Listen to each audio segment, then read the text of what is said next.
జై శ్రీమన్నారాయణ. ఇప్పుడు గోకులంలో ఇది చూపిస్తున్నా అండి. దీన్ని బ్రహ్మాండ ఘాట్ అంటారు. కృష్ణుడు మన్ను తిన్నప్పుడు యశోదమ్మ నోరు తెరువు అని చెప్పి అన్నప్పుడు ఆయన నోట్లో బ్రహ్మాండాలన్నీ చూపిస్తాడు కదా, ఆ ప్రదేశం ఇది బ్రహ్మాండ ఘాట్.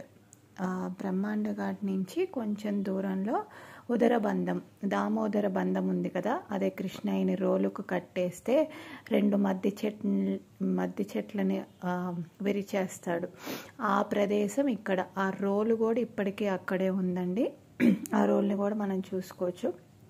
నెక్స్ట్ ఏంటంటే నందగావ్, అక్కడ నందుని ఇల్లు అన్నమాట. అంటే కృష్ణయ్య పుట్టిన ప్రదేశం, పెరిగిన ఇల్లు అన్నమాట. ఇల్లు అక్కడే ఉందని చెప్పి అంటారు. అక్కడే ఆ దగ్గరలోనే ఆ గుడి పక్కన పూతన్ని సంహరిస్తాడు కదా, 5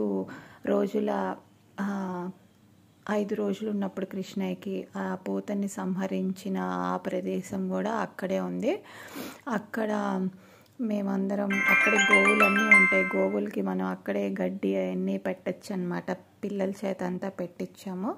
అక్కడ మూలవర్లు ఎలా ఉంటారంటే బలరాముడు, కృష్ణయ్య, నందుడు, యశోద అందరు కలిపి ఉంటారనమాట. తర్వాత రమన్ రేతి అంటే ఏంటంటే కృష్ణుడు ఆటలాడిన ప్రదేశం అంటారు. కృష్ణుడు ఆడిన ప్రదేశం అంతా అక్కడే అండి.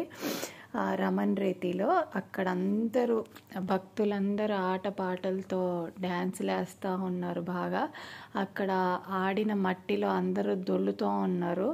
సో మేము కూడా కొంచెం సేపు అక్కడ ఆడుకొని వచ్చామండి.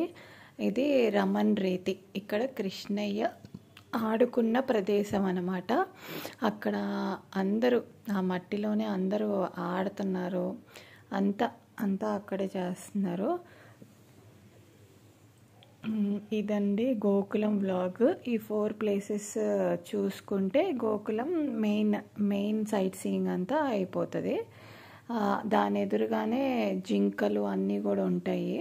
ఆ జింకలకి కూడా మేము ఫుడ్ పెట్టాము రమన్ రేతిలో. ఇవన్నీ ఒక 1.5 అవర్లో సేవింగ్ చేసుకున్నాము.